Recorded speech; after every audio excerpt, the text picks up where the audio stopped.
Mm, mm. Panalo. Healthy. Low ingredients. Hoy, hello, kumusta ka?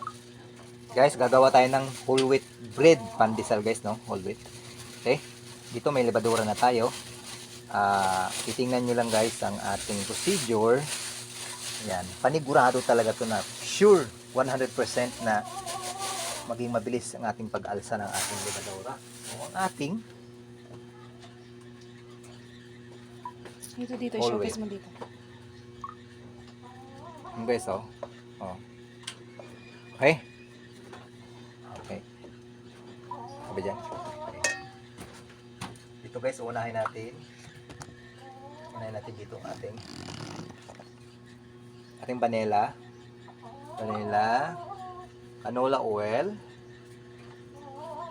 Okay. Sabay na rin yan ang ating optional na powder milk. Okay. Ating sugar. Dito guys, napaka-low ng ating ingredients dahil nga whole wheat pandesal itong ating gagawin, ano? Huwag kalimutan nating kapiranggot na asin. Okay? Mix muna natin yan.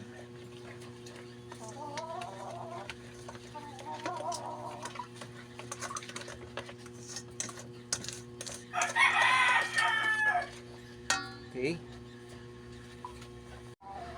Sulitan natin ang ating water.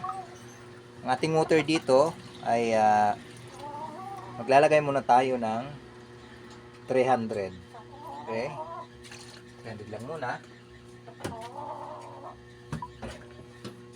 Haluin natin ulit. Dito guys, marami kasing nag-request sa atin na gagawa tayo ng whole wheat pandesal. Kaya nilalaanan talaga natin ito.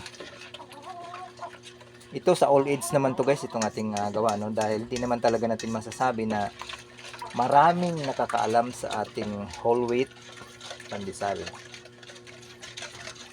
Okay? Kahit medyo mahal ang ating whole wheat flour, pero matipid naman siya at maganda kainin. At talaga namang recommended dahil unbleached ang ating flour na ginagamit. Ito yun, no? Yan siya. Okay? Yan. Ihalo na rin natin dyan ang ating first class. Ang eksaktong percentage nito guys, ano, nakasaad ay 35% lamang ang ating ilalagay dito. Or hanggang 37. Pero dahil pang-consume lang naman namin ito, naglalagay na ako dito ng 250 grams. Okay. Lagyan natin to ang ating 3/4. 1 kilo ang ating gagawin na 3/4 na bread flour. 250 ang ating whole wheat flour. Huwag kalimutan magtira, kaya ng pampakinis natin dahil mano-mano basis pa rin tayo. Okay. Ayan. Okay. Bubos na natin dito ha. Okay. Okay, kaya sabi ko alalay sa tubig kasi ang ating whole wheat flour talagang napakatakaw talaga sa tubig. Kaya alalay lang para makuha natin ang ating saktong lambot ng ating whole wheat pandesal. Okay. Halo-haloin lang natin. Ang ating procedure dito, the same pa rin ha. Same pa rin siya. Kailangan may resting tayo na at least 2 hours. 2 hours ang ating resting dito. Okay, nakita nyo talagang nilamon lang ang tubig nating nilalagay, ano? Okay, nilamon lang. So, maglalagay tayo dito ng tubig. Okay guys, ilalagay natin ang ating optional bread improver ha. Kasi kung hindi nyo pa alam, ang ating whole wheat flour talagang napakasilang gagawin. At yan naman makakatulong din naman ang ating bread improver. Pero optional lang din naman yung ating bread improver na nilalagay. Okay. So naglagay natin kanina ng at least 250 pang water. Nagdagdag tayo para magiging 300. So tingin ko hindi pa yan sapat. Okay? Yan. Okay. Mag-add tayo ng another 250. 250 grams kasi yung laman nito. Okay. Pero alalay pa rin. Alalay. Okay. Okay. Oh, hindi pa rin sapat. Ubus na natin. Bali, 520 ang ating tubig. Okay. Ngayon, kung malinis man ang inyong kamay, okay, pwede na nating kamayin yan para mas mabilis tayo. At lagyan natin ng konting flour. Yan. Yan. Ganito lang naman pag mano-mano. Hindi naman natin kailangan na magpagod. Make sure lang na talagang nahalo sila or na-mix ang ating mga ingredients. Kung mapapansin po ninyo, super lagkit ang ating whole wheat flour, ano? Super lagkit. Kung ganitong gagamit ka ng gloves, halos didikit lang lahat sa gloves ang inyong dough. Kaya, pang-consume lang naman ito. Mabuti na natin na hindi na natin gumamit ng gloves. Dito ilalagay ko lang sa comment section or description ng ating full of recipe, ano? Para kahit pa paano makagawa kayo ng masasabi nating healthy pandesal.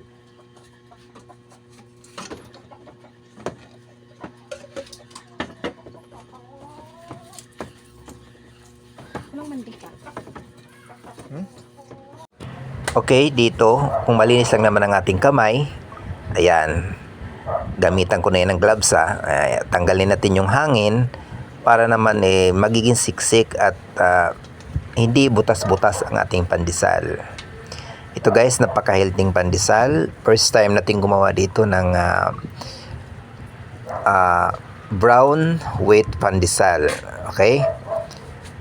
Ayan, nilapag muna natin. Ito guys, bali 1 kilo ang ating ginawa, no? 1 kilo. 3/4 ang ating red flour. 1/4 ang ating wheat flour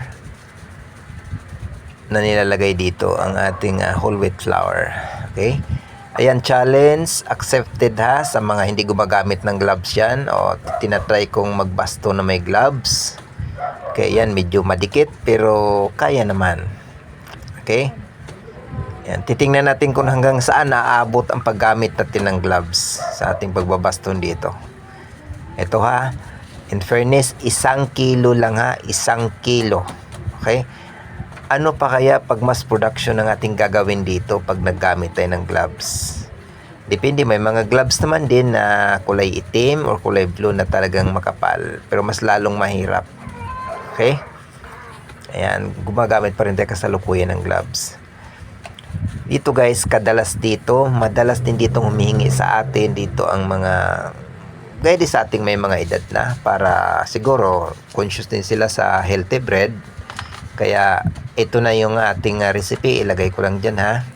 Tingnan nyo lang sa ating description box or sa comment section. Ayun pa rin, patuloy pa rin tayong nagbaston dyan sa ating brown na wheat pandesal. Okay, ayan, binilisan na talaga natin. Ayan, nagdidikit-dikit na. Pero dito guys, sa paggawa natin, tiyagaan lang talaga naman. Tiyagaan lang. Pag hindi tayo magtiyaga dito, may inis tayo minsan sa lagkit ng ating mga ginagawang tinapay, talagang dumidikit, minsan napuputol, dahil ito mano-mano beses lang, kasi nga 1 kilo lang naman. Ayan, malapit na nating matapos magbaston yan. Sana inyo itong matapos ang ating video para makuha nyo talaga kung paano ba pinagpatuloy ang ating procedure dyan. Tinanggal ko na talaga yung gloves dyan kasi malinis sa mga ating kamay. Tinatry ko lang naman talagang gumamit ng gloves. Pero pwede din naman. Okay? Ayan. Nasa inyo kung anong laki ng basto ng inyong gusto, no? Sa unang gawa. Pero yan sa akin, gusto ko lang liitan kasi gusto ko maliliit lang aking gagawin. Okay, dito, i-rest muna natin siya, no? Takpan muna natin ulit ng plastic. Ang purpose naman dito, guys, ba't natin ito nire-rest? Para mag-combine muna sila. Kasi yan, pag yan ay pinutol kagad natin, hindi natin siya nire-rest at least 10 minutes, butas-butas ang ilalim, nagbumubuka siya. Okay, bumubuka ang himul-himul ng ating pandesal, unlike na pag pinapahinga natin na talagang maganda. Dito ha, at titingnan nyo ang ginamit ko diyang pamutol natin, ayan ay wood cutter, no? Marami talaga gustong gumamit yan kasi napaganda ang ating bawat putol niyan. Mapaganda siya, hindi malaki yung sugat kumbaga. Pero dito nakadepende pa rin. Sobrang depende pa rin yan sa laki or haba ng ating pagputol. Need talaga yan na pag pinutol nyo na, nakahanda ng inyong breadcrumbs. Nasa inyo yan kung anong klaseng breadcrumbs ang inyong gamitin. Pero dito guys, talaga namang kung makakain kayo ng, sino pang hindi nakakain dito ng whole wheat flour, ano? Iba yung bigat sa tiyan dahil high fiber. Ito, talaga namang mabigat talaga sa tiyan guys. At saka, ang dali nating mabusog. Unlike dun sa mga white flour na ginagamit natin na talagang matagal. Sobrang dami ang ating makain bago tayo magsawa. Pero dito, 1 to 3 pieces lang. Talagang, kung mapapansin po ninyo, halos sawa na po kayo dito sa ating brown pandesal. Okay, ayan, tapos na. I-rest na natin yan ng at least 1 hour. Okay? 1 hour yan. Okay, ayan na siya. Alsado na. Pwede na. Dito nakapreheat na tayo ng oven, ha. Ang oven natin dito ay nilagay ko na sa 165 degrees. Okay, yan naman sa magkaibang kamada, parang traditional. Yung isang tray na yan. Okay. At ito namang isa, same pa rin doon sa isa din na pillow, parang pillow style. Okay. Ang luto nito 20 to 22 minutes, depende sa oven natin ginagamit, ano. Tingnan nyo lang ang inyong oven kung talagang malakasan. Ayan, luto na siya. Napakaganda, pwede nyo i-stock dyan up to 4 days ang tinatagal niya. Hindi tayo gumamit dyan ng preservatives, ano. Talagang super lutong talaga yung ibabaw, pero yung ilalim niya malambot. Tinitingnan ko yan, 4 days na, pang 5 days medyo may amag na kung may matira pa.